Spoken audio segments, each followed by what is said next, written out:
আসসালামু আলাইকুম। এটা হচ্ছে আমার DC circuit type 5 point method Tesla volume 1 এর 4th এডিশন। যেটা হচ্ছে এক্সাম্পল 2 আমাকে বলতেছে এই আর নির্ণয় করো। তো আমরা এই সার্কিটটা সিরিজ প্যারালাল বোঝা খুবই ডিফিকাল্ট, যার কারণে আমরা পয়েন্ট মেথড অ্যাপ্লাই করছি। আমরা এই সার্কিটের এই প্রান্ত ধরছি আমরা এই পয়েন্ট, তাহলে যতটুকু শর্ট পথ হবে এই পয়েন্ট, এখান থেকে এই জায়গায় শর্ট এই পয়েন্ট, এখান থেকে এখানে পয়েন্ট এ পয়েন্ট।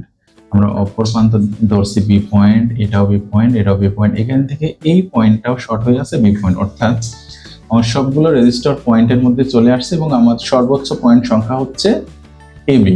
তার মানে আমার এবি সার্কিটে যে পয়েন্ট মেথড হবে সেটাই হবে আমার এই সার্কিটের পয়েন্ট মেথড। তাহলে আমরা ঠিক অনুরূপভাবে এটা আমার পয়েন্ট মেথডের মতো করে স্ট্রাকচার তৈরি করে নিলাম। তাহলে আমার টোটাল রেজিস্ট্যান্স হচ্ছে 10 ওহম।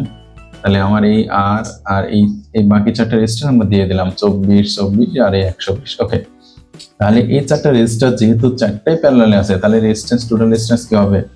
Are parallel 24 parallel 120। ওকে, এখন টোটাল রেজিস্ট্যান্স দেওয়া 10, তাহলে আমার এই আর এর মান বের করতে হবে। তাহলে আমরা এই সমীকরণের দিকে লক্ষ্য করি। এই সমীকরণে আমার একটাই চলক, সেটা কি? সেটা হচ্ছে আর। তো আমার একটা সমীকরণে যদি আমার একটাই চলক থাকে, তাহলে আমরা সেটাকে খুব সহজেই বের করতে পারি। কিভাবে বের করব? এটা খুব সহজেই আমরা সলভ ফাংশনে বের করতে পারি। কিভাবে বের করতে পারি সেটা একটু দেখি। আমরা ক্যালকুলেশনে এটা হুবহু উঠাই দেবো। 10 সমান